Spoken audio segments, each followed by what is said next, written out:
우리는 이미 도착했습니다 라는 제목으로 하나님 말씀 증거하도록 하겠습니다.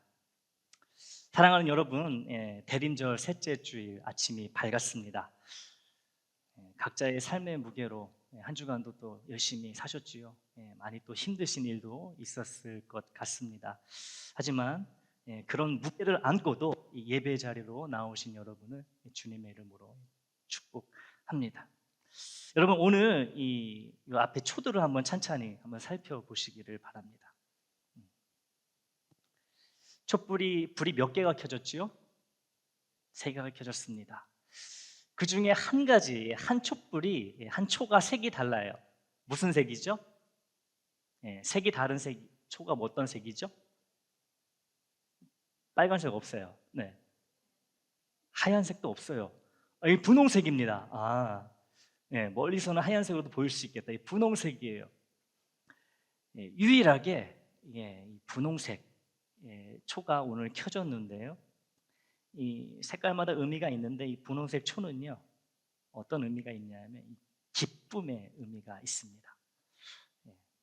우리 첫 번째 이 보라색 촛불의 의미가 뭐라 그랬죠? 소망, 희망. 두 번째는 뭐라고요?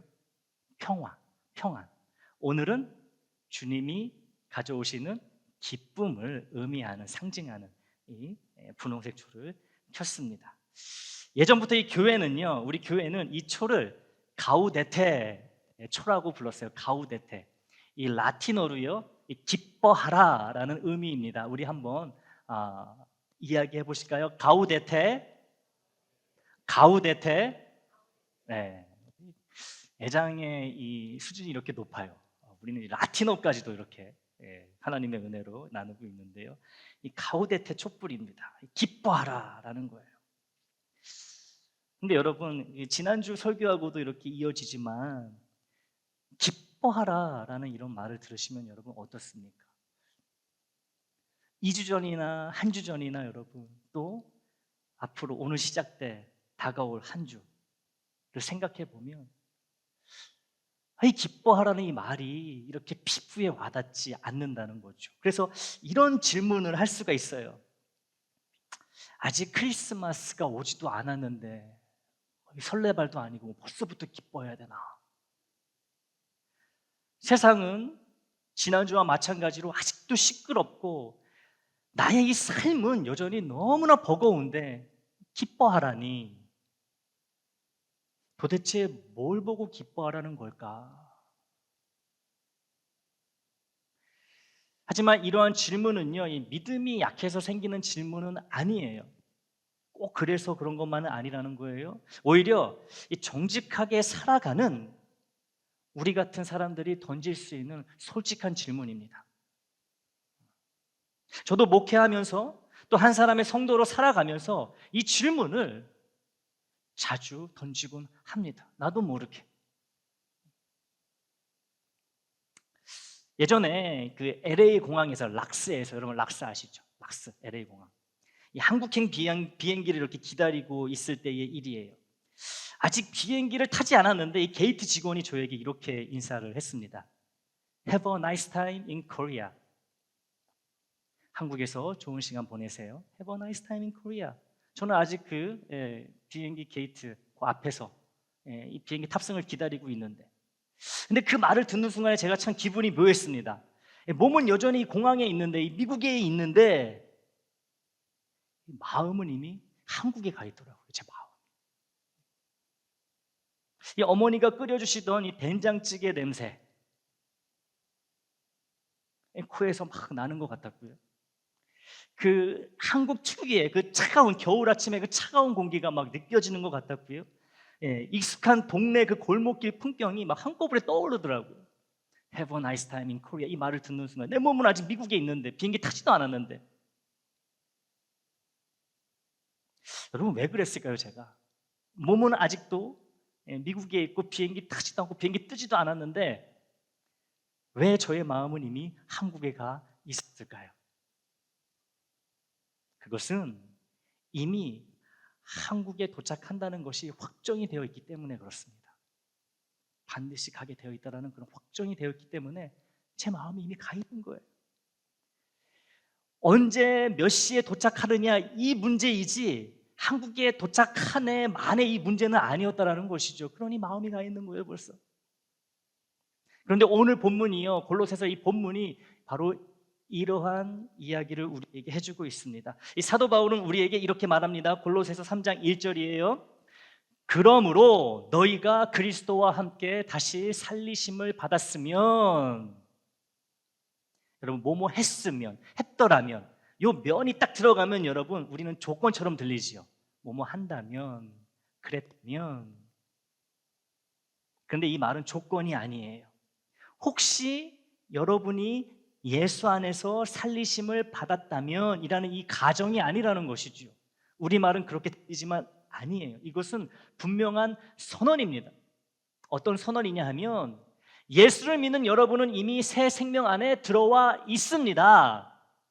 예수를 믿는 여러분은 이미 목적지에 속한 사람들입니다. 이 이야기를 하고 있는 거예요. 그게 바로 너희가 그리스도와 함께 다시 살리심을 받았으면 이라는 말이에요. 살리심을 받았다라는 얘기죠. 이미 일어난 일이라는 거예요. 그래서 대림절 셋째 주일은요, 아직 오지 않은 것을 억지로 상상하며 막 애써가지고 웃는 날이 아니라, 억지로 기뻐하는 것이 아니라 이미 받은 것을 미리 누리는 날이 된다는 것이죠. 그게 대림절 셋째 주간의 의미입니다. 아직 완성되지는 않았지만 이미 시작된 기쁨을 맛보는 주간이 바로 대림절 주간, 대림절 기간이라는 거예요. 여러분, 요즘 한 연구에 따르면요, 우리가 하루에 스마트폰을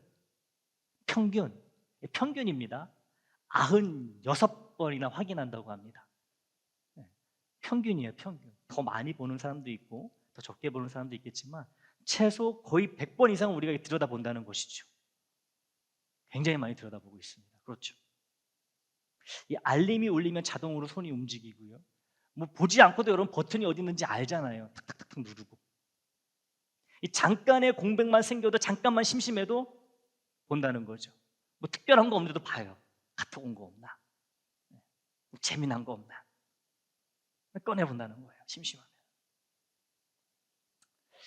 그런데 여러분, 그 바쁜 하루 속에서 하나님이 계신 하늘은 하루에 몇 번이나 올려다보고 계십니까?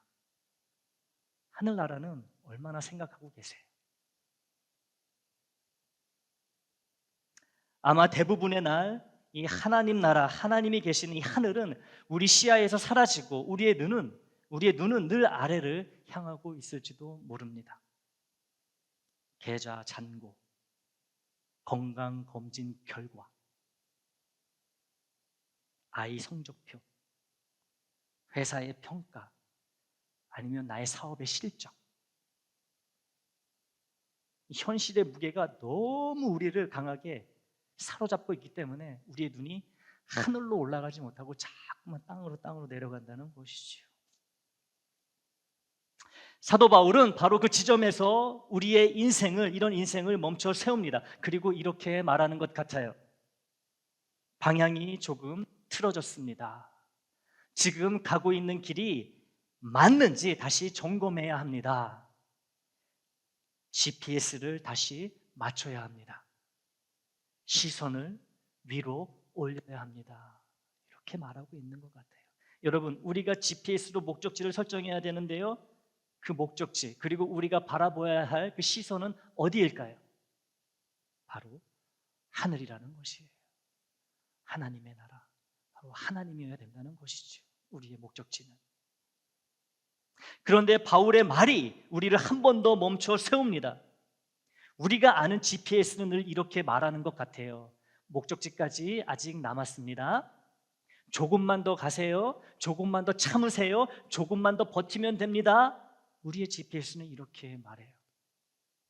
하지만 바울은 전혀 다르게 이야기합니다. 여러분은 이미 목적지에 도착한 사람들입니다. 여러분의 생명은 이미 그리스도와 함께 하나님 안에 안전하게 감추어져 있습니다. 이미 도착했고 이미 이루었다는 거예요. 이 말씀을 들으면 또 우리는 이런 솔직한 질문을 하게 됩니다. 주님, 저는 아직 여기에 있습니다. 애나임에 있어요. 하늘나라 저 아직 안 갔어요. 주님, 다 이루었다고, 이미 해결이 되었다고, 주님과 함께 안전하게 보호받고 있다고 하셨는데 저는 여전히 실수하고요, 여전히 넘어지고요, 여전히 후회하고 있습니다. 아직도 해결되지 않은 문제들이 이렇게나 많은데 어떻게 이미 목적지에 도착했다고 말씀하시고 기뻐하라고 하십니까? 우리는 솔직히 그렇다는 거죠.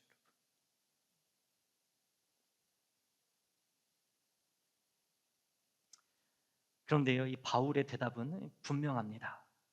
우리 예수를 믿어서 하나님께 속해 있는 이 그리스도인인 우리는 하늘을 향해 올라가는 사람들이 아니라 이미 하늘로부터 보냄받은 사람들이라는 거예요.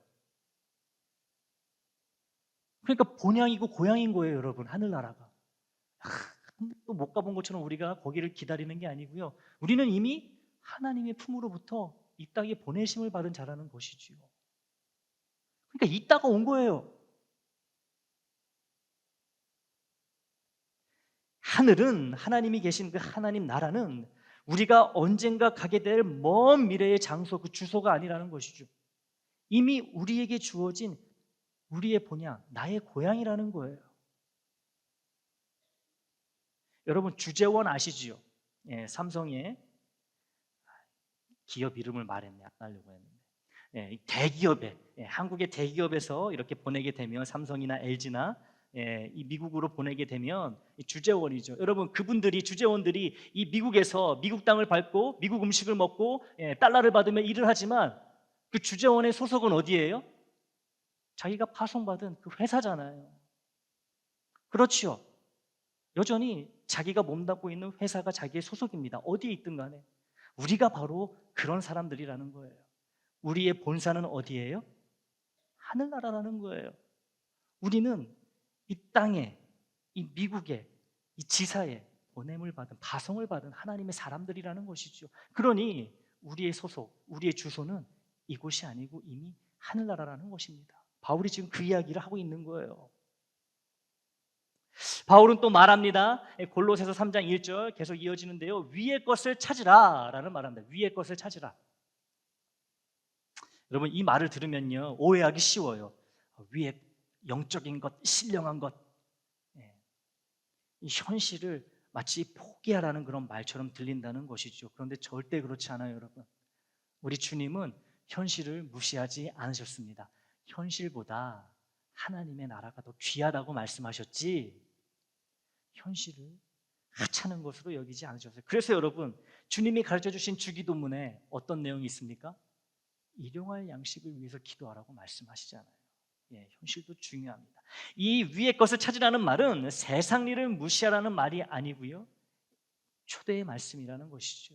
이 초대의 내용은 이렇습니다. 하늘의 시선으로 오늘을 살아보라는, 하나님의 시선으로, 하나님의 말씀의 그 기준으로 오늘을, 현재를 이 땅에서 살아보라는 초대예요.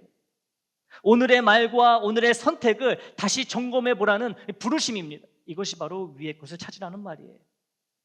그래야 오늘 본문 뒤에 나오는 5절에 나오는 땅의 것에서 벗어날 수가 있습니다. 여러분, 잘 들어보세요.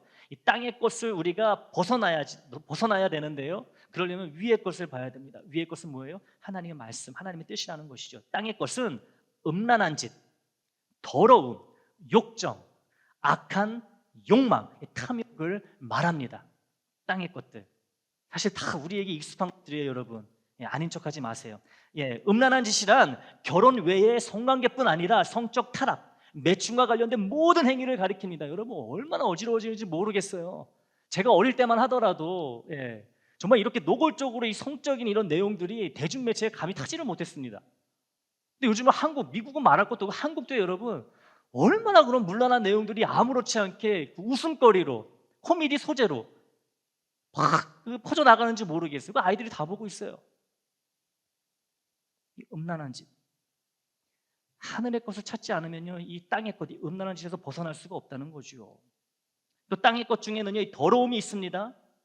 음란한 생각과 비도덕적인 태도를 가리키고 있다는 것이지요. 여러분, 욕정이란 또 무엇일까요? 통제되지 않는 정서적, 이 성적 충동을 뜻합니다. 악한 욕망이란 다른 사람의 것을 시기하거나 불법적이거나 부정직한 방법으로 자기 이익을 채우고자 하는 그런 욕망이라는 것이죠. 다 우리에게 있는 욕망입니다. 마지막으로 탐욕은 더 많이 가지려는 마음으로 남의 것까지 빼앗으려는 마음을 가리킵니다. 다윗이 밧세바를 범할 때 바로 이 땅의 것들을 여러분 이기지를 못했던 거예요.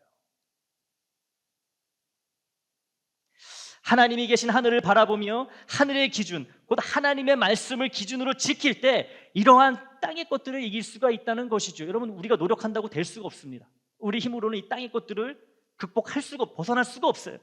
하늘의 것을 바라봐야 된다는 것이죠. 하나님의 기준을 붙들어야 된다는 거예요. 말씀대로 살아야 된다는 것이죠. 그리고 우리는 반드시 하늘의 것으로 땅의 것을 이겨야 합니다. 왜냐하면 우리의 소속은 이미 이 땅이 아니라 하늘나라이기 때문에 그래요. 골로새서 3장 1절의 표현을 다시 보십시오. 다시 살리심을 받았으면 이미 결정된 사실이라고 말씀을 드렸습니다. 이미 끝났다는 거예요. 이미 우리의 생명은 하나님께, 주님께 속해 있다는 것이죠. 생명은 우리 편이라는 거예요. 여러분, 이민 생활을 하시면서 이 신분 문제로 이 마음을 졸여 보신 적이 있을 겁니다. 대부분. 저도 그런 과정을 겪었고요. 그 영주권만 나와도 숨이 좀 이렇게 쉬어질 것 같은 그런 간절한 때가 있잖아요. 그렇죠. 그때 아마 여러분 기도 많이 하셨을 거예요. 아침에 그냥 저절로 눈이 떠져요. 고민이 되니까. 그 아침에 눈 뜨면 어디 갈 데가 없으니까 교회 가잖아요. 새벽 예배. 아마 그때가 믿음이 가장 좋지 않았을까 생각을 해봅니다. 그런데 여러분, 이 시민권이라는 건요, 이 영주권과는 또 다른 더 높은 차원의 안정을 줍니다. 받아보신 분들은 알 거예요. 이 시민권이 주는 이 든든함. 눈치 볼 필요가 줄어들고 어깨가 펴집니다. 영주권이 있어도 여러분, 저만 그런지 모르겠지만 아마 저랑 비슷한 분도 계실지 모르겠어요. 이제 한국에 갔다가 미국 들어올 때 죄진 것도 없는데 이거 하는 사람 있잖아요. 통과시키는 사람. 그 사람 앞에 서면은 왜 이렇게 떨리고, 거기 불안하고, 우시는 분들은 아마 동일한 경험을 하신 것 같아요. 영주권이 있는데도. 그래가지고 제가 이젠 더 이상 이렇게 못 살겠다. 시민권을 받았습니다. 그래가지고 다음에 이제 어디 나가다 들어오면 당당하게 들어오려고 해요. 미국 사람이니까. 여러분, 성경은 말하고 있습니다. 우리는 하늘나라의 임시 체류자가 아니라는 거예요. 영주권자도 아니고요, 하늘 시민권자라는 것이죠. 하늘 시민권자. 하나님이 보증하시고 하나님이 신원을 책임지시는 하늘 시민권자라는 거예요. 미국 시민권하고는 게임이 안 되는, 비교가 안 되는 하늘 시민권자가 이미 누구의 것이다? 나의 것, 우리의 것이라는 거예요. 에베소서 2장 6절은 더 놀라운 말씀을 합니다. 그리스도 예수 안에서 함께 하늘에 앉히시니. 아멘. 여러분, 이것도요 과거형이에요. 나중에 앉혀주겠다가 아니라 이미 앉혀놓았다는 하나님의 말씀입니다. 예수를 믿어서 예수님과 함께 하늘 보좌에 이미 우리를 앉혀놓으셨다는 거예요. 우리의 자리가 있다는 것이죠. 여러분의 몸은 지금 이 예배당에 있지만 여러분의 진짜 신분, 여러분의 영적 주소는 이미 하나님 보좌 곁입니다. 나의 주소, 우리의 주소는 하나님 나라라는 거예요. 하늘이라는 것이지요. 그러니 여러분, 어깨를 펴십시오. 땅의 문제 앞에서 움츠러들지 마세요. 나의 시민권, 나 하늘나라 시민권자인데 하나님이 나의 신변을 지키시고 보호하시고 나의 어려움을 돌아보시고 무슨 일이 생기면 책임져 주시는데, 여러분, 땅의 것들 때문에 우리가 주눅들지 말자고요. 창피한 거예요, 사실. 우리는 차원이 다른 소속감을 가진 사람들이라는 것이죠. 바울은 골로새서 3장 3절에서 이렇게 또 말합니다. 이는 너희가 죽었고 너희 생명이 그리스도와 함께 하나님 안에 감추어졌음이라. 아멘. 여러분이 감추어졌다는 말은요, 아무도 볼 수 없게 은밀하게 비밀스럽게 이렇게 쏙 감추어놨다라는 말이 아니고요, 이 완벽한 보안을 의미합니다. 완벽한 보안. 누구도 건드릴 수 없고 누구도 빼앗아 갈 수 없는 것이 우리의 하늘 시민권, 우리의 구원이라는 것이지요. 이것을 감추어졌다라고 이야기하고 있는 거예요. 여러분의 생명은 세상이 흔들 수 없는 곳에 있습니다. 사탄은요, 자꾸만 우리가 이미 예수 안에서 받은 이 새 생명을, 하늘 시민권을 자꾸 빼앗을 수 있는 것처럼, 무효화시킬 수 있는 것처럼 자꾸 거짓말을 합니다. 사탄은 태생이 거짓말하는 자거든요. 근데 여러분, 오늘 분명히 말씀하고 계십니다. 그리스도와 함께 우리의 생명이 하나님 안에 감추어졌습니다. 아무도 못 건드린다는 거예요. 아무도 빼앗을 수 없다는 거예요. 흠집하낼 수 없다는 거예요. 여러분의 생명은 세상이 흔들 수 없는 곳에 있다고 말씀드렸습니다. 이미 십자가에서 승인되었고 부활로 확정되었기 때문에 여러분, 이보다 더 확실한 증거가 우리는 필요하지 않다는 것이지요. 여러분, 하늘의 선물들, 하나님이 우리에게 주실 수 있는 가장 귀한 선물들은요, 이미 배송이 완료됐습니다. delivered. 어떤 선물이에요? 영원한 생명, 배달 완료라는 거예요. 하나님의 자녀, 배달 완료입니다. 하늘 시민권, 진작에 배달 완료됐어요. 성령의 인치심, 완료됐다는 것이죠. 여러분, 이거를 기다리시면 안 돼요. 이미 왔어요. 우리는 이것들을 기다리지 않습니다. 이미 받았기 때문에 이것을 누려야 되는 것이지요. 또 하나님이 주신 이러한 가장 귀한 선물들은요, 반품이나 취소할 필요가 전혀 없습니다. 이거를 왜 반품합니까? 이걸 왜 취소해요? 그리고 워런티가 또 중요하죠. 워런티 기간이 여러분, 영원이다. 영원. 100년 1000년도 아니고 영원하다는 거예요. 이제 좀 기쁘신지 모르겠어요. 히터를 따뜻하게 틀어놔서 그런지 노곤노곤하신지, 잠이 오시는 표정, 얼굴도 많고, 다음 주엔 꺼버려야지. 제가 켰는데 지금 후회하고 있습니다. 후회하고 있어요. 좀 추워야 되죠. 이렇게 고생도 좀 하고. 사랑하는 애장 식구 여러분, 이 대림절은요, 단순히 날짜를 세며 아기 예수님 오시는 날을 기다리는 절기가 아닙니다. 아직 오지 않은 것을 붙잡고 버티는 시간도 아니에요.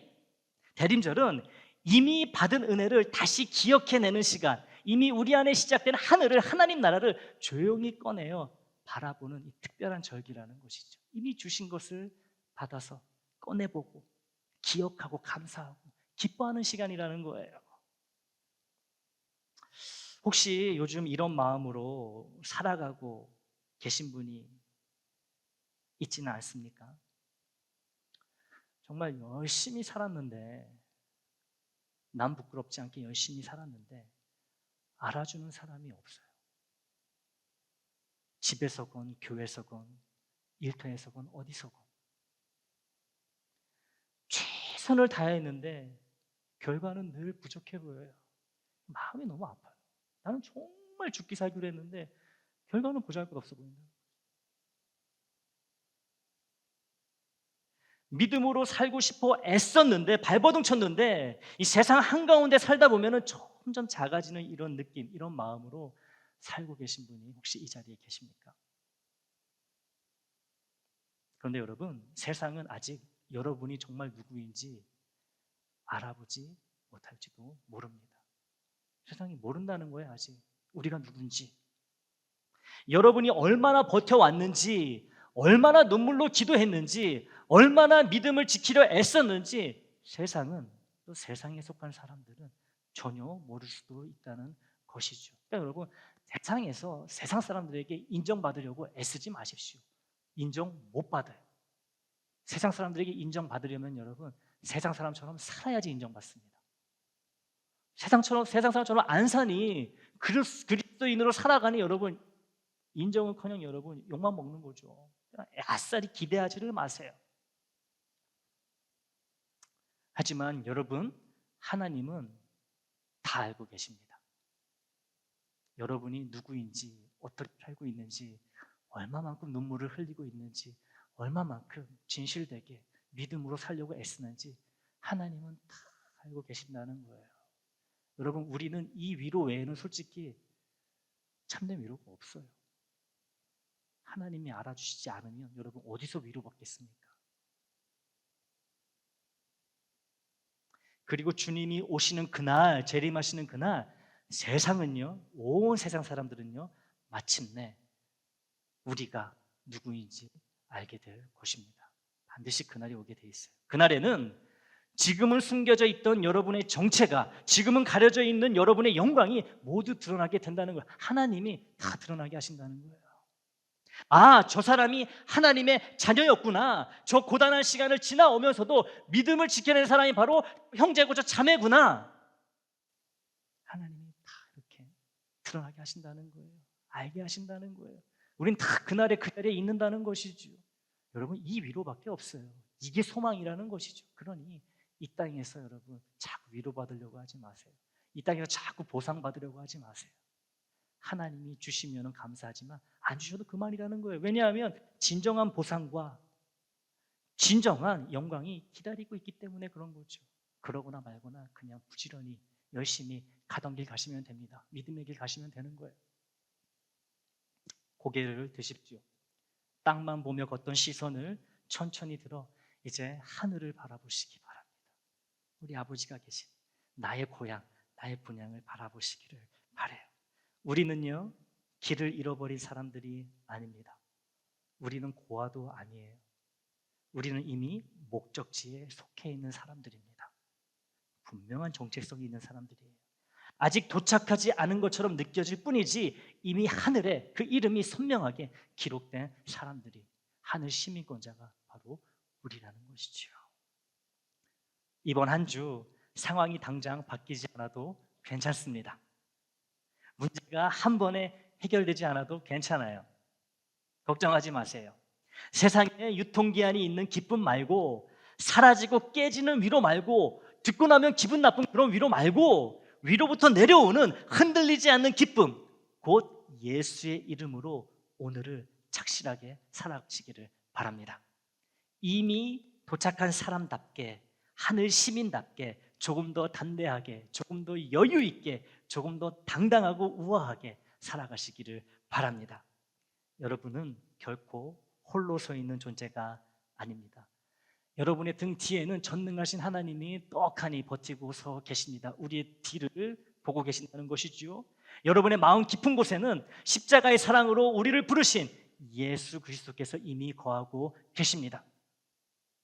여러분의 오늘의 삶과 내일의 걸음마다에는 성령님께서 숨쉬듯이 동행하고 계시는 것을 믿으시기를 바라요. 그러므로 여러분 두려워하지 마십시오. 내용이 무엇이 되었든지 간에 너무 두려워하지 마십시오. 세상이 흔들어도 사탄이 마구잡이로 공격해 들어오더라도 무너지지 않을 이유가 우리에겐 있다는 것이지요. 우리에겐 있습니다. 여러분의 손에는 어떤 권력도 어떤 고난도 빼앗을 수 없는 하늘의 시민권이 쥐어져 있습니다.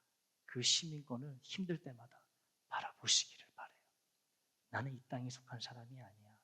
나는 하늘에 속한 사람이야. 하나님이 나를 책임져 주실 거야. 그 신분으로, 그 약속으로, 그 소망으로 다시 세상 가운데 나아가십시오. 오늘 우리는 또다시 흩어지지만 패배자로 흩어지지 않습니다. 우리는 기쁨의 파송을 받은 하나님의 사람들로 하늘로부터 오는 담대한 용기를 입고 세상 속으로 이제 보내심을 받습니다. 이미 우리 가운데 오셨고 지금도 우리와 함께 하시며 반드시 다시 오실 우리 주 예수 그리스도의 이름으로 여러분의 삶과 가정과 걸음 위에 하늘의 은혜와 능력이 충만케 되기를 주님의 이름으로 축원합니다. 다 같이 눈을 감으시겠습니다. 지금 여러분의 마음에 가장 무겁게 눌려 있는 걱정 하나를 주님 앞에 내려놓으십시오. 주님, 이 문제 때문에, 이 아픔 때문에 제가 고개를 들지 못하고 살아가고 있습니다. 이제 주님께서 여러분의 고개를 들어 올리시며 말씀하신다고 생각해 보십시오. 얘야, 너는 이미 내 안에 있다. 너는 이미 내 나라에 속해 있다. 너는 혼자가 아니란다. 그 말씀을 한 번 더 마음속으로 받아들이십시오. 지금 이 순간 여러분은 도착하지 못한 사람이 아니라 이미 하늘나라에 도착한 사람입니다. 그 사실만 잠시 가슴에 품고 우리 주님 앞에 머물도록 하겠습니다.